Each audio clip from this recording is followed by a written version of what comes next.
Good afternoon, everyone, and welcome to our program on Payroll Protection Program loans.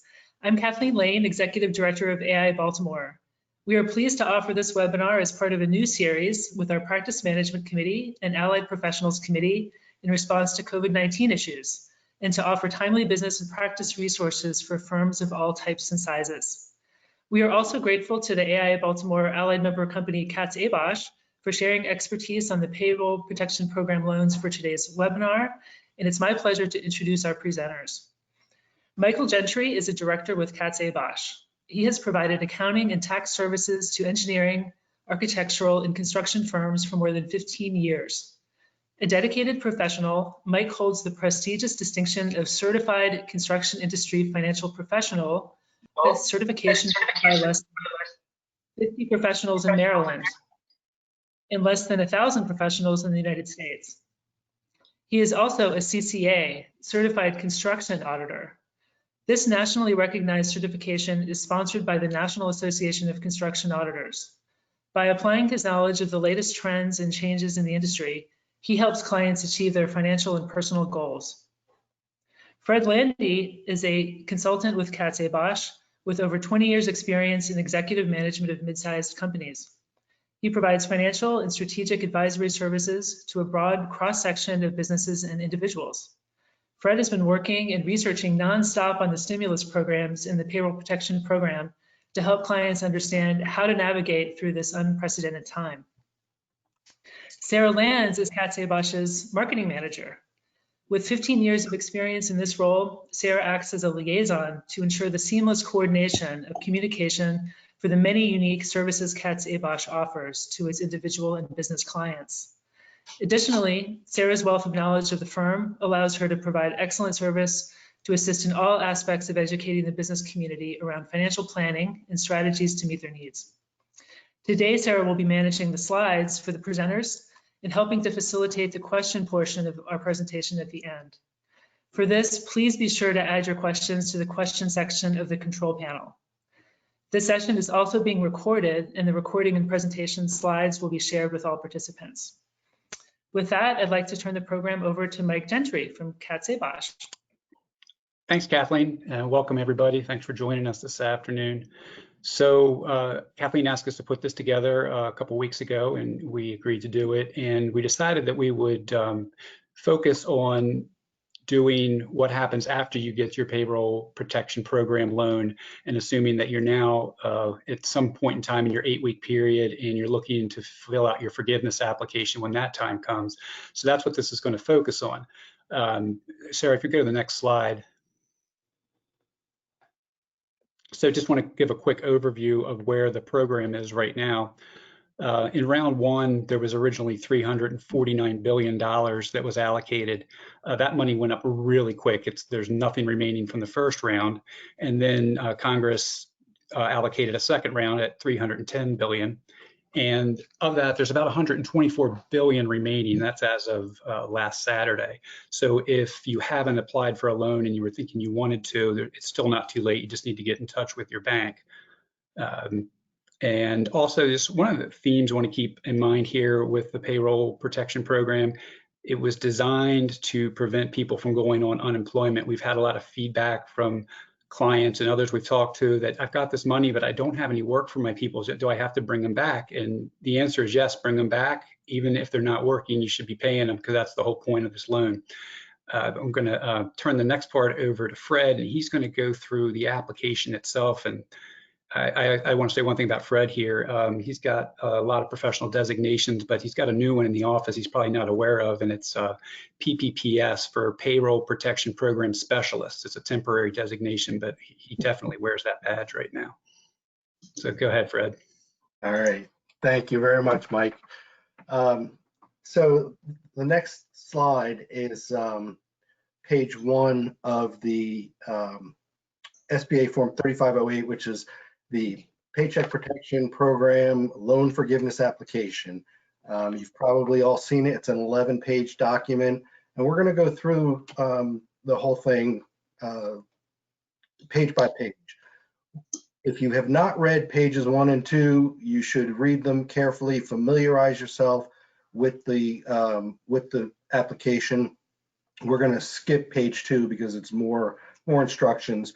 So we're going to go right to page 3. Sarah, next slide, please. Thank you. Okay, so this is page 3. This is the top part of page 3, which is the actual forgiveness application form. The top part is just general information about your company, business name, address, things like that. A couple of things to keep in mind as you go through this.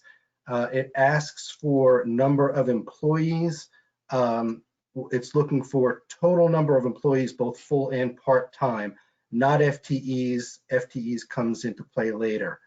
If you got an economic injury disaster loan, they're going to be looking for that information, the amount, and the loan number. It also asks for the covered period of your PPP loan.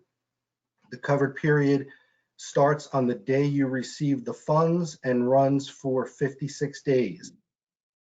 And then it also asks for the alternative payroll covered period, which we're going to get into in a minute. The final question in the top half of page 3 is your PPP loan greater than $2 million? If you check that box, you're going into a special pile with SBA because all loans over $2 million are going to be reviewed by SBA.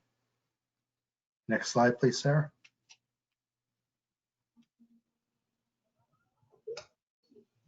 Next slide, please, Sarah.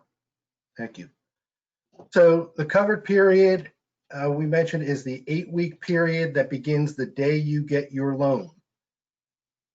During the covered period, you can apply for forgiveness for payroll paid or incurred during the 8-week covered period. So if you have biweekly payroll, you will have 4 pay dates during your covered period. And you can use those 4 payrolls that you pay during your covered period in your forgiveness application. And you can include the actual payroll incurred through the last day of your covered period, even though that payroll will be paid after the end of the covered period. So you actually wind up with more than 8 weeks worth of payroll in your forgiveness calculation. The alternative payroll covered period, you can use this, oops, back up please. You can use we're going to call it the APCP because we don't have a lot of time this afternoon. You can use the APCP instead of the covered period, but you can only use the APCP for payroll, not for non-payroll costs. You have to use your covered period for non-payroll costs. The APCP begins on the first day of the first pay period following receipt of your PPP loan proceeds. Now, I'm going to show an example in a minute, but keep in mind that this option is only available to companies that pay payroll bi-weekly or more frequently, weekly, let's say. If you're semi-monthly or monthly payroll, you cannot use the APCP. And again, the APCP only applies to payroll costs. Non-payroll costs, you have to use the regular covered period of the loan. Okay, next slide, please, Sarah. Okay, so here's an example where you received your loan proceeds on June 1st. So your loan covered period runs from June 1st to July 26th, right? 30 days in June, 26 days in July, total of 56 days. Let's assume your payday is bi-weekly. Payday is Friday for the 2 weeks ended the previous Friday, okay? You can choose to use the alternative payroll covered period. The first payroll period after you got your loan on June 1st, that first pay period begins on June 6th, ends on Friday, June 19th, and is paid the following Friday, June 26th. So you go 25 days before your first payday if you use the APCP, 25 days since the day you got your loan. And you can see the 4 pay periods in the APCP end on July 31st. The last one is paid on August the 7th. So you would use those 4 pay periods in your forgiveness calculation. And if you look at that last line, you can use the payroll for the period ended June 5th that was paid on June 12th, because that came after June the 6th. That's in your APCP, so you can also include that payroll in your forgiveness calculation. So it's a little confusing. I hope that's clear. Next slide, please, Sarah. Okay, so this is the bottom of page 3. It's the actual calculation of loan forgiveness. It's 11 lines, right? How easy is that? It's divided into 3 sections. The first section is the amounts that you pay for qualified expenses that are eligible for forgiveness. And that is payroll costs. Well, what are payroll costs? Payroll costs are salaries and wages up to $100,000 annual rate per person paid during the covered period. It includes salaries, bonuses, tips, most leave, and severance pay. We're going to talk about bonuses a little bit later. Payroll costs also include health insurance and retirement benefits, except for something that came out recently, owner employees. There's special rules that relate to owner employees, which we'll touch on later. Payroll costs also include employer stated income taxes assessed on wages. In Maryland, that is Maryland state unemployment tax. So that's line 1, payroll costs, and then lines 2, 3, and 4, business mortgage interest payments. Line 3, rent or lease payments. Now those mortgage interest payments and rent or lease payments apply to both real property and personal property. So if you lease equipment, that's included in there. And then line 4 is business utility payments. That is gas, electric, water, telephone, utilities, and transportation. So those are your 4 categories of costs that you can use PPP loan proceeds for. By the way, the mortgages and the leases and utility services all must have been in place by February 15th of 2020 in order to be eligible. Next section, Sarah, next slide, please.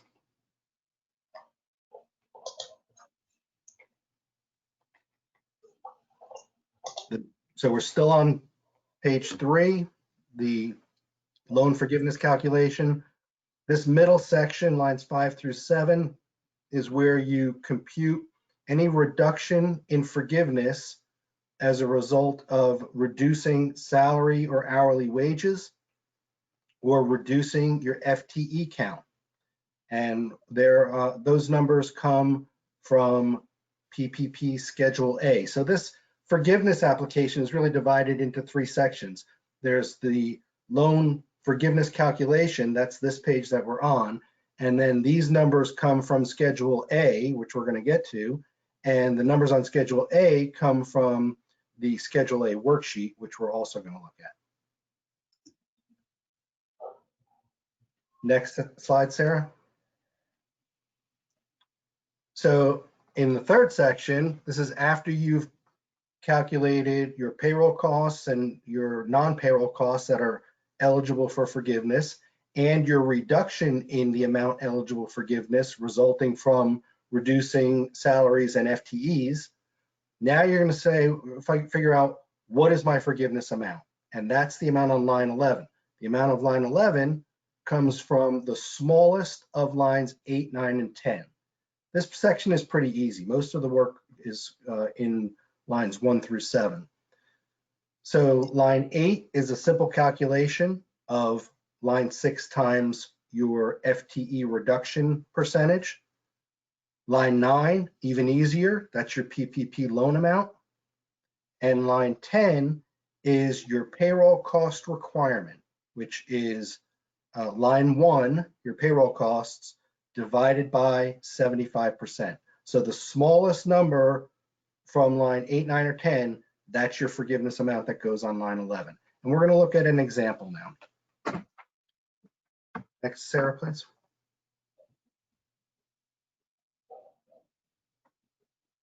Okay, so in this example, your company got a loan, PPP loan of $100,000.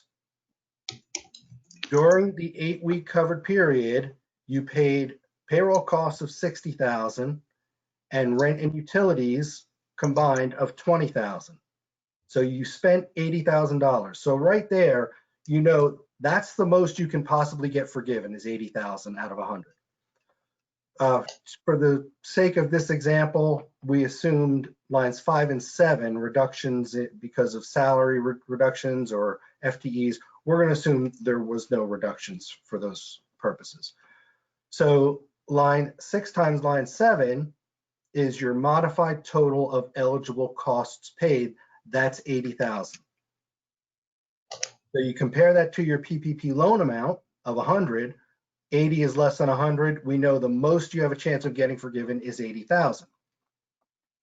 Then comes the payroll cost requirement, which is line 1 divided by 75%. Simple calculation. So line 1, 60,000 divided by 75% is 80,000. In other words, what does line 10 have to be in order for 60,000 to be 75% of the total? So you paid 60,000 in payroll costs. Your total costs were 80,000. 80,000 times 75% is 60,000. So you met that 75% requirement. As a result, your forgiveness amount is the smallest of line 8, 9, or 10, which is 80,000. And that leaves you with an unforgiven loan balance of 20,000. So that's pretty straightforward. In this case, if line 10 is, sorry, if line 1 is 75% or more of line 8, then you're in good shape. You won't be dinged for forgiveness. Now we're going to look at another example. Sarah, please. Okay, so in this case, you've got the same $100,000 PPP loan, but now you've only spent $50,000 instead of $60,000 on payroll costs, and you spent the same $20,000 on rent and utilities. So $50,000 is 71% of line 8, right? The $70,000 that you spent. So you did not meet the 75% criteria. So dropping down to line 8, you've got 70,000 compared to your PPP loan amount. So we know the most you'll get forgiven is 70,000. But if you take line 1 divided by 75%, you get 66,667. In other words, 66 times 667 times 75% is the 50,000 that you spent on payroll. So 66,667 is the lowest of lines 8, 9, and 10, and that will be your forgiveness amount. So this example compared to example 1, you spent $10,000 less, but you're going to owe $13,000 more because you got dinged because you didn't meet the payroll criteria. Hey, Fred, one comment I think you and I have discussed a couple times is it's almost mathematically impossible for somebody to get 100% of their loan amount forgiven. There'd be a few circumstances, but it's very unlikely that you're going to get 100% of your loan forgiven. There's going to end up being a principal portion that you're going to have to repay. Yeah, it's really difficult because you got to remember, and thank you for pointing that out, Mike. Remember, the loan was based on 2.5 months of payroll costs, and then they gave you 8 weeks to spend it. So there's a disparity there, but they did allow you rent and mortgage interest and utility payments to make up the difference. But you know, unless those amounts are relatively high, you're going to have a tough time, and you're going to have a tough time because your payroll costs that the loan was based on was for 2019, and chances are you were staffed up at a greater level than you were during the covered period of this loan. So you're right, Mike. Most companies will have a tough time reaching 100%. Next slide, please, Sarah. All right, so this next slide is the loan or the part you're going to have to, where you're making your certifications, and you're going to have to initial all 7 of those boxes, and you certify that and then sign at the bottom.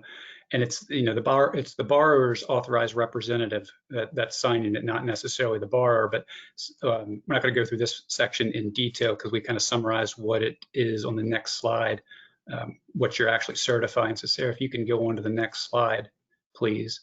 And also keep in mind, just talking to a couple banks, that this you'll want to fill this application out, but when you get to the bank level, your bank may have a form that they want you to fill out that's ultimately going to fill out this form itself. So I know M&T, when they did their application, it was, you had to go in and fill out all their forms, and then ultimately that filled out the SBA's form. It's probably going to be the same situation with the forgiveness. So have this form filled out, knowing what you want it to look like, because when you get to the bank level, it might look a little different.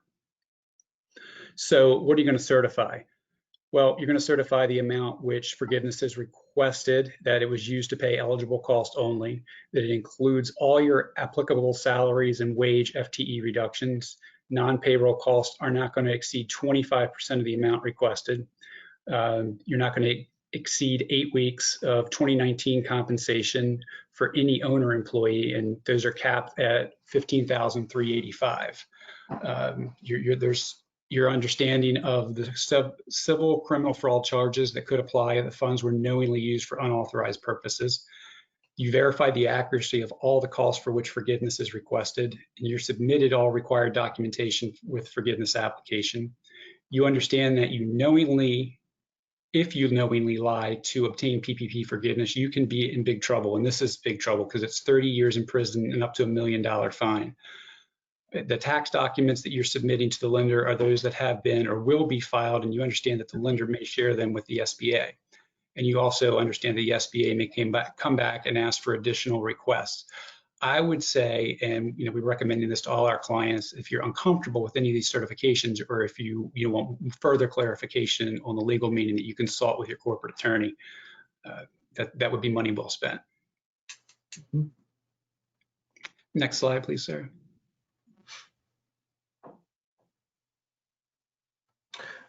Okay, so this is Schedule A. It's hard to read, but that's okay because we're not going to go line by line. Schedule A is like a funnel that takes the information from the Schedule A worksheet, pulls it into this schedule, and then this schedule funnels it into the loan forgiveness application calculation on page 3. So if we can go to the next slide, we're going to look at some of the items on PPP Schedule A. So it summarizes all of the detail from the PPP Schedule A worksheet, including total cash compensation, your average FTEs calculations, any reductions to salaries and wages that we kind of passed over and assumed was 0 in our example. You're going to have to compute those. They're going to wind up on Schedule A.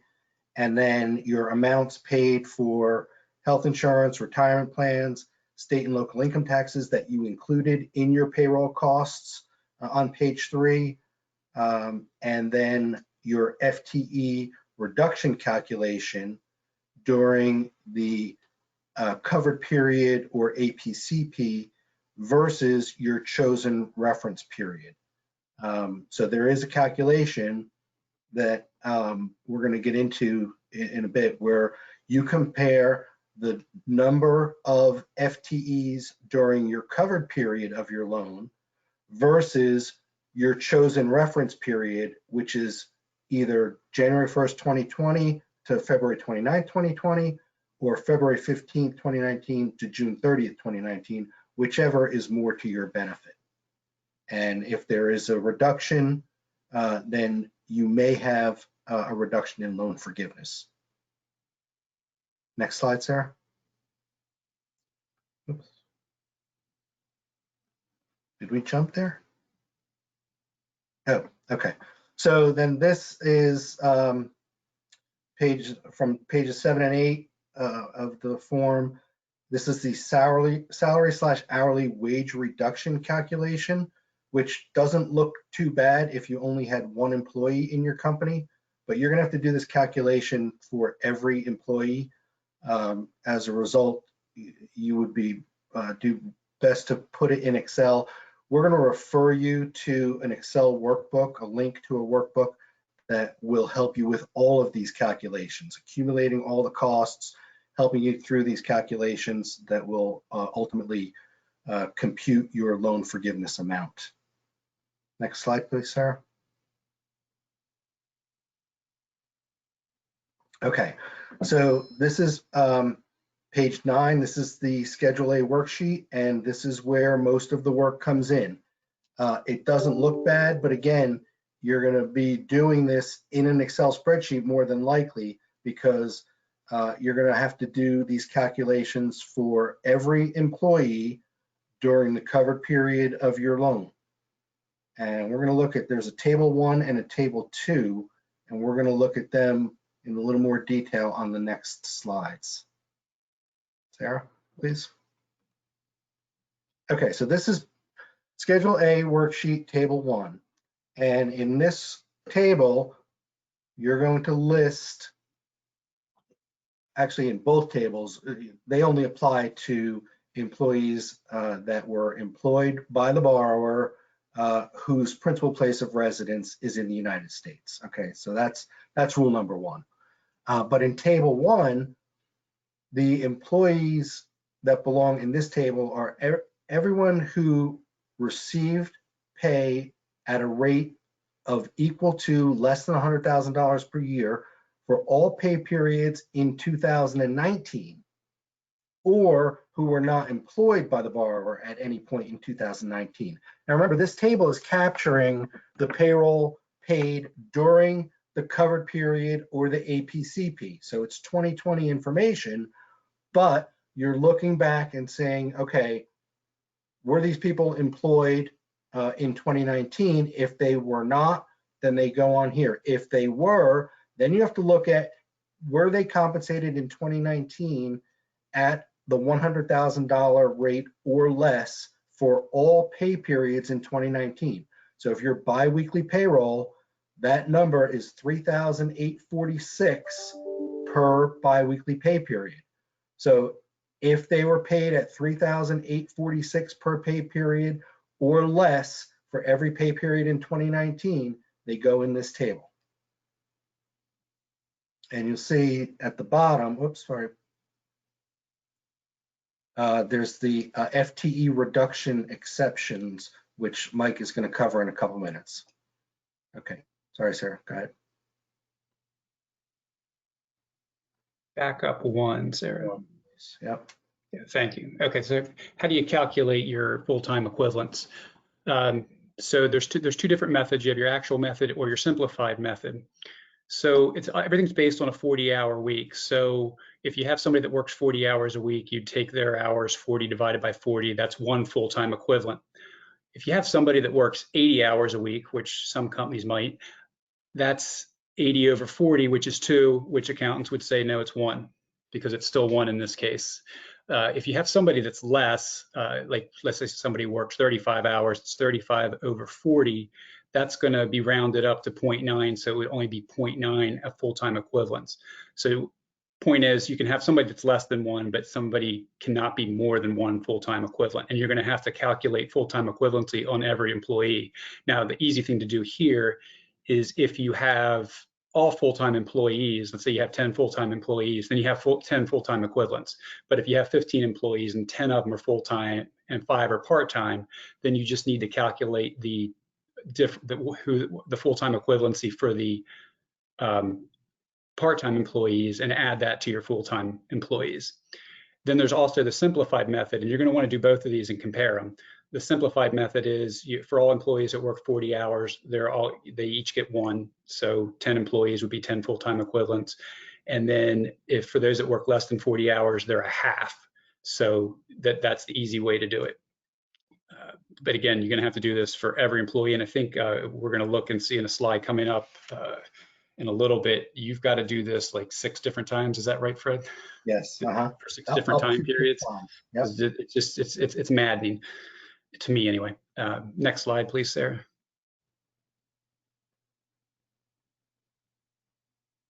Okay, so there's some FTE, full-time equivalent reduction exceptions.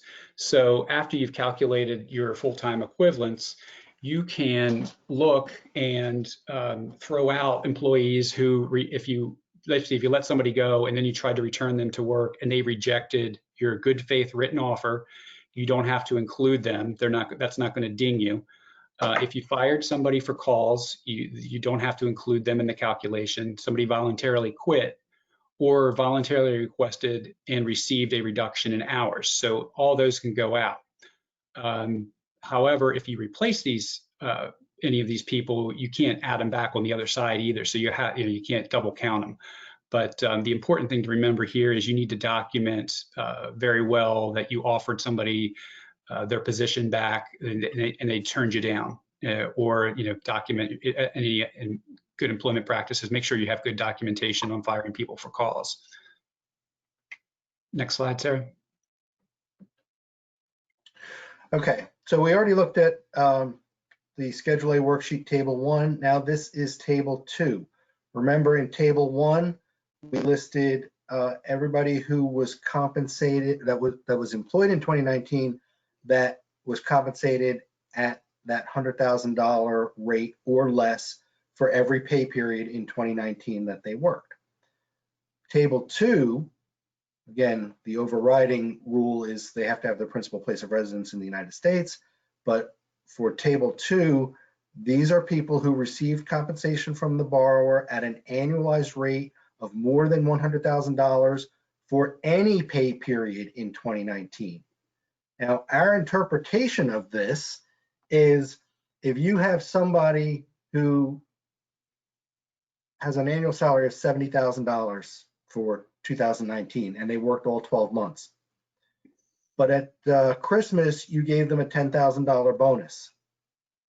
That $10,000 that you paid them in that one pay period in December is greater than $3,846 in that pay period, and as a result would move them from table 1 down to table 2, because for that one pay period in 2019, they were paid at an annualized rate of more than $100,000.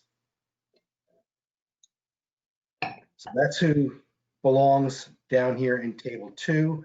Employees listed in table 2 are not subject to salary reduction rules. Next slide, please, Sarah. Before you get started on this part, Fred, this is probably the craziest part of this whole application as far as the dates, and so pay attention here, and I'm sure there's going to be questions later. Okay, so this is the FTE reduction safe harbor rule. So let's go through. Well, let me read the top part first. Okay, the law reads that the amount of loan forgiveness shall be determined without regard to a reduction in the number of full-time equivalent employees or reduction in salary if there is a reduction in FTEs from February 15th, 2020 to April 26th, 2020 that is restored by June 30th, 2020. And the same applies for salary reductions, okay? If there's a reduction from February 15th to April 26th that's restored by June 30th, you're okay. What does that mean? Okay, so let's assume you have 30 employees during your chosen measurement period, okay? And remember, that is the lesser of January 1st, 2020 to February 29th, 2020, or February 15th, 2019 to June 30th, 2019, okay?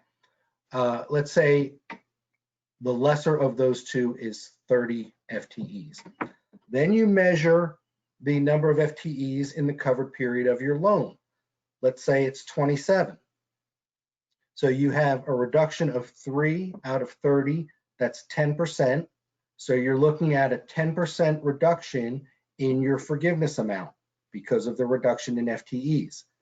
Now, if you meet the safe harbor exception, You can ignore that 10% reduction. Well, how do you meet the safe harbor reduction or exception? You compute the number of FTEs, average number between February 15th, 2020 and April 26, 2020, and you compare that to the number of FTEs in the pay period that included February 15th. So let's say, for example, on February 15th, you had 28 FTEs, and then the average for February 15th to April 26th, you also had 28. Well, you had no reduction then. So you've met the safe harbor exception, and you can eliminate that 10% penalty. You don't get dinged the 10% for going from 30 to 27 before, okay? But let's say you had 28 on February 15th and you went down to 26 by April 26th. By the way, what's the significance of April 26th? The law reads from February 15th through 30 days after the enactment of this act. That was signed into law on March 26th or March 27th. So 30 days later would be April 26th. All right. So if you went from 28 on FTEs on February 15th to 26 on April 26th, and you get back to 28 by June 30th, then you're fine. You meet the safe harbor. If you don't get back to 28, let's say you get back to 27.7, since we're measuring in tenths, you don't meet the safe harbor, even though you missed it by that much, and you still face the 10% reduction in forgiveness because before you went from 30 to 27. Kavish? Clear as mud. Crazy. Okay. Sarah, next slide, please.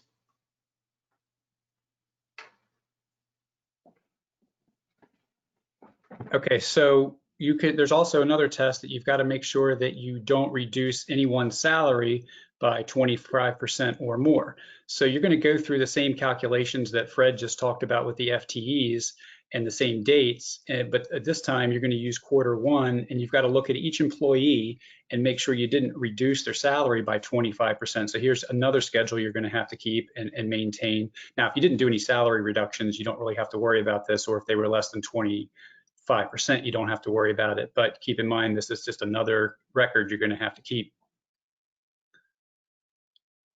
And also just keep in mind that June 30 date, if you restore salaries back to what they were during the measurement period, then you won't get penalized. The forgiveness penalty, the penalty goes away. Sarah, we can go on to the next slide. All right, so now we've got to keep all this stuff together. So the things you're going to have to track, you're going to have to track your payroll costs by employee during the covered period or your alternative payroll cover period. You've got to track your FTEs, and where I was saying earlier, you're going to have to do this 6 times. Well, here they are. You're going to have to do it from 1/1/20 to 2/29/20. You're going to have to do it 2/15/19 to 6/30/19. You're going to have to do it during one of your covered periods, and then you're going to have to do it from the pay period that includes February 15th, and then you're going to have to do it February 15th, 2020 to 4/26/20, and then again on June 30th. So again, these are all going to be Excel spreadsheets you're going to have to keep. Then you're going to have to track your mortgage interest that you paid, and the next slide is going to show what we're recommending as records for this. You're going to have to track your rent and utilities during the covered period, and utilities paid during the covered period and incurred through the last day of the covered period. And then at the bottom of the slide, you'll see that there's a link to the Payroll Protection Program forgiveness calculator through the AICPA's website that you can get the SBA Paycheck Protection Program resources. Sarah, let's go to the next slide, please. Okay, so I think you're up, Fred. Yep. So you're going to need to track all of this documentation. Anything that you put as a component of your loan forgiveness calculation, you need to count on somebody saying, where did this number come from? And you need to be able to provide documentation for it.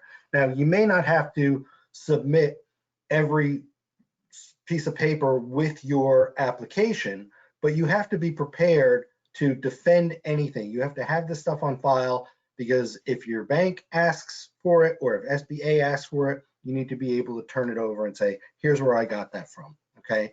Now we know you're definitely going to have to submit the loan forgiveness calculation and Schedule A to your bank. And different banks may have different other requirements for their review process, because remember, the banks are going to be the ones that are going to be doing the first review, and they're going to be either approving or not approving to SBA, whether you get forgiveness or not. So also, just sorry to interrupt, Fred, but just keep in mind, when the banks are approving the forgiveness, they're getting reimbursed by the SBA, so they're motivated to get their money back by approving. So then the SBA is going to be motivated to want to review what the banks have done. Mm-hmm. Right, and we're going to get into the timeframes on that in a minute. So for payroll, you're going to want to collect and keep together your payroll service reports supporting all of your payroll forgiveness calculations, tax forms relating to payroll for the periods that are within the covered period, any receipts, invoices, canceled checks, account statements for health insurance and retirement contributions claimed. Remember, the health insurance, it's not going to be enough to say, well, here's my Care First invoice for the month, because especially if you are withholding a portion of the premiums from your employees, you're going to have a spreadsheet saying, okay, this was the gross amount that the company paid, this is what we withheld from the employees' pay, and the net is the amount that should be eligible for forgiveness. Your calculations of FTEs, you're going to need to maintain those, and that will come from your payroll reports and the spreadsheets that Mike talked about a couple minutes ago. Any non-payroll costs relating to mortgage interest, leases, rents, utilities, you're going to want to have lender amortization schedules available. You're going to need invoices, receipts, canceled checks for payments that were made during the covered period. And you're going to need proof that such loans, agreements, or services were in effect prior to February 15th, 2020. So your utilities, for example, if you get your loan on June the 1st, like we said earlier, you're going to be able to pay your May invoice in June, so you'll want to put that aside. Your June invoice in July, you're going to want to put that aside. And anything that is incurred on your July invoice through July 26th will be eligible, as long as you pay it by the next billing date, which would be in August. So you want to make a copy of that, put that aside. So those 3 utility bills and one that includes February 15th to prove that this service was actually in effect on February 15th. So that'll be 4 utility bills that you'll want to have set aside as supporting your loan forgiveness calculation. Next slide, please, Sarah. Okay, so here's the time frames relating to loan forgiveness. At the end of your covered period, or if you use the alternative payroll covered period, that'll be a little bit further out. You're going to do all of your calculations and you're going to complete this loan forgiveness application. Right now, there is nothing that says you have to do that within 30 days or 60 days or 90 days. So you've got some time, and especially if these rules change, you're really going to have a lot more time. We'll get into that in a minute. Once you submit to your lender this forgiveness application, they have 60 days to review it and issue a decision on forgiveness. If they approve it in whole or in part, then SBA has 90 days to approve their decision and remit the forgiveness amount to the bank. If the lender denies the forgiveness application, they have to notify the borrower within that initial 60-day period, and then you as the borrower would have 30 days to kind of override them and ask SBA to come in and review the forgiveness application themselves. And you have to retain all of this PPP documentation for a period of 6 years after the date the loan is forgiven or repaid in full. So right now, the way the law is set up is this is a 2-year loan. And if you've gotten your PPP loan already, the 2-year clock has already started. You're in the 6-month deferral period. Those 2 clocks started on the day you got your loan. So if you got your loan on June the 1st, then it's going to be due May 31st. The final payment is going to be due May 31st, 2022. And from then, you have to hold on to this documentation for 6 years. And keep in mind, we know that anything over 2 million is going to be reviewed, but SBA, they can review a PPP loan, and this is their words, of any size at any time at their discretion. So any size, any time, any reason. So plan for that. Next, please, Sarah. So what's in doubt right now? A lot, actually, and this list may not be all encompassing. A concise definition of owner-employee. So there are specific rules relating to Schedule C filers. There are certain rules relating to general partners in a partnership, and there are rules for owner-employees. Well, probably includes S Corp shareholders, but does it include C Corp shareholders? In some cases, it probably does, but I can think of cases where it's really not very reasonable that it would include all C Corp shareholders.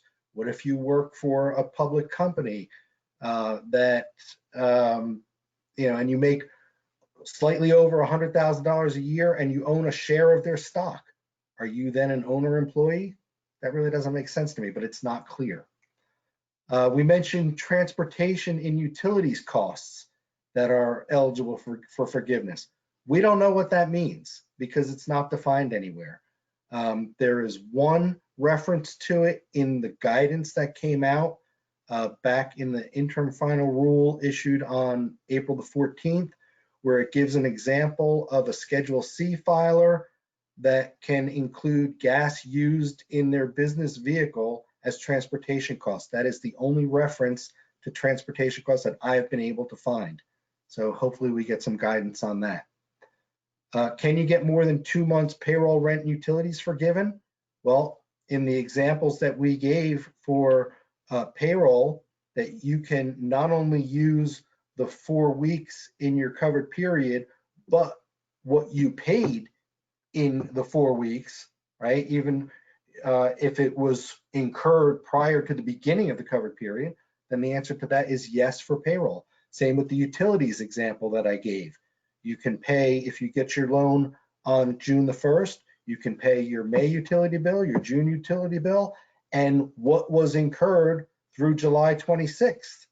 So the answer to that is yes. Rent, haven't seen anything on that. I don't know how you'd be able to justify paying more or requesting forgiveness on more than 2 months worth of rent. But if I find out, I'll certainly let you guys know, but I haven't seen that. Can you use PPP proceeds to fund 2019 401k match during the covered period? We get this question a lot. The answer is we don't know. There's nowhere that says that you can't, but it would be a pretty bold, aggressive move to use PPP funds that are supposed to be for a covered period of 8 weeks in 2020 to fund your entire 2019 401k match. So if you do that, be prepared to defend your rationale behind it. Document everything. What else is in doubt? Will many of these rules change this week? Maybe. If not this week, maybe next week. There was a bill that passed the House last Thursday. It passed by a margin of 417 to 1, which would change a lot of these rules. It would change the covered period of the loan from 8 weeks to 24 weeks. It would change the payroll requirement from 75% down to 60%. It would change the measurement date for FTEs and salary reduction restoration from June 30th to December 31st of 2020. And it would extend the loan repayment period for the unforgiven portion of your loan from 2 years to 5 years. It's currently in the Senate.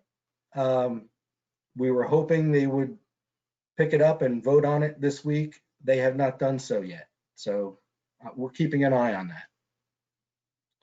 that. And another thing that's in doubt, after you go through this process and you get your loan forgiveness letter from the bank, and going back to the original example, if on a $100,000 loan, 80,000 is forgiven, now you owe 20,000 at 1% over the next 2 years. Can you use that 20,000 for whatever you want? It's not clear. So in the absence of anything saying that you can, we are recommending that you continue to use the funds for payroll, rent, mortgage interest, and of course, to make payments against the loan. So one other thing, Fred, I just want to point out, Treasury also came out and said that anything that is forgiven, so let's just say you had $100,000 forgiven, then you would have to exclude $100,000 of deductions for tax purposes. So it's kind of a wash. There's a couple senators on both sides of the aisle that said, no, that wasn't the intent, that the businesses should still be able to deduct their expenses. So we're also waiting to hear something about that. Hopefully they will make it more clear that yes, you can still go ahead and take your deductions, but right now the IRS has said you can't deduct anything to the extent you have loan forgiveness. Right, exactly. Okay. Next slide, please. All right, so we're getting close to wrapping it up here. So here are what we consider to be the key takeaways. Maintain Excel spreadsheets. Keep PPP funds in a separate bank account. This is not required. We've seen a lot of banks that required this at the time the loan application or the funds were dispersed. They require the client to or the business to set up an account, but it's always a good idea just to put it in a separate account. That way you can track it more.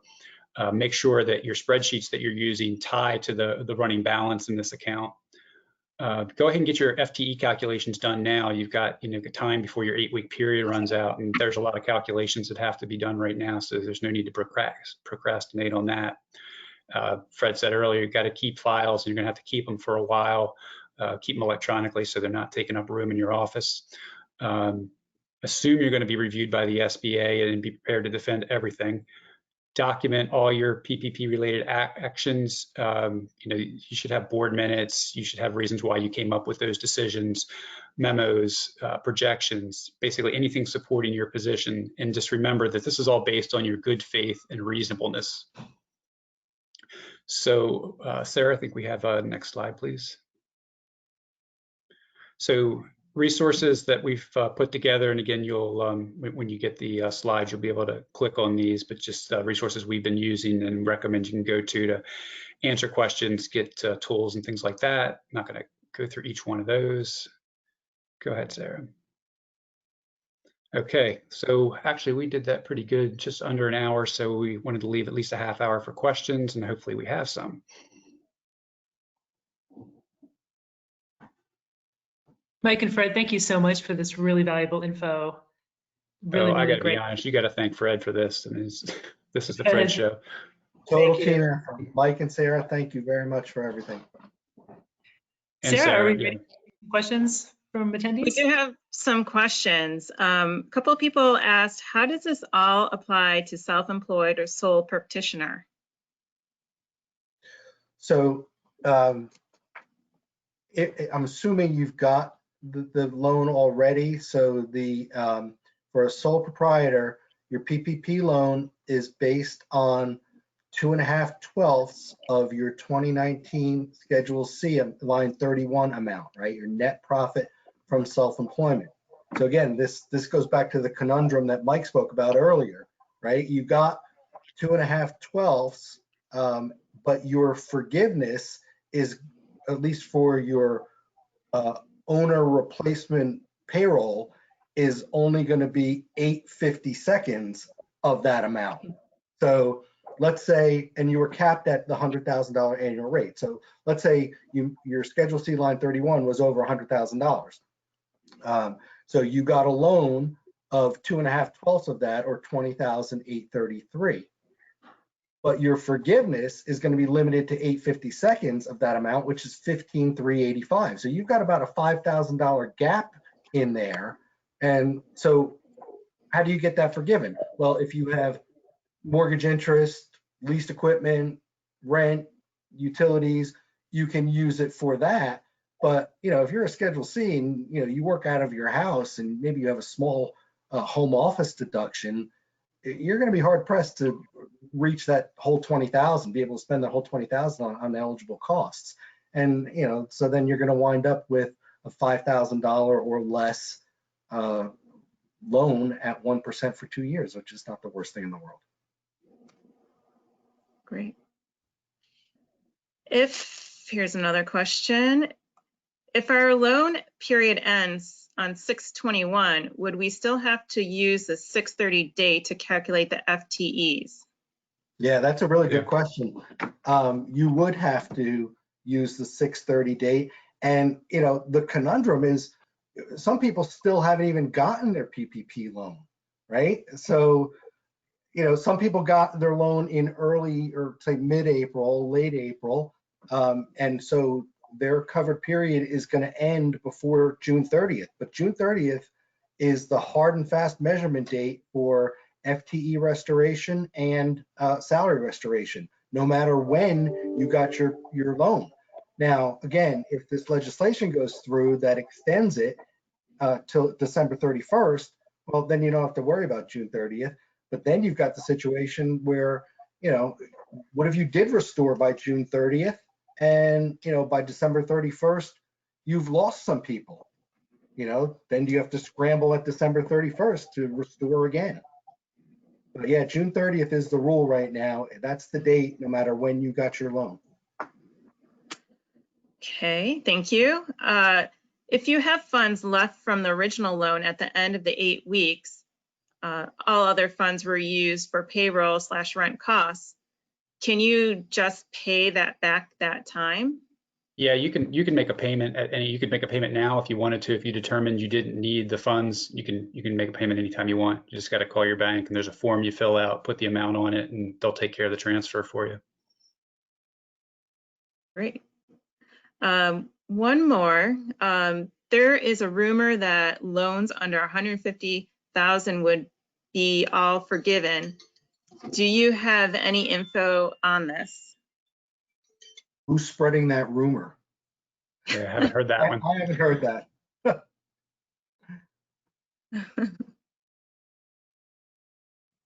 So no information on that one. No, I haven't. Have you heard that, Mike? No, I have to know one.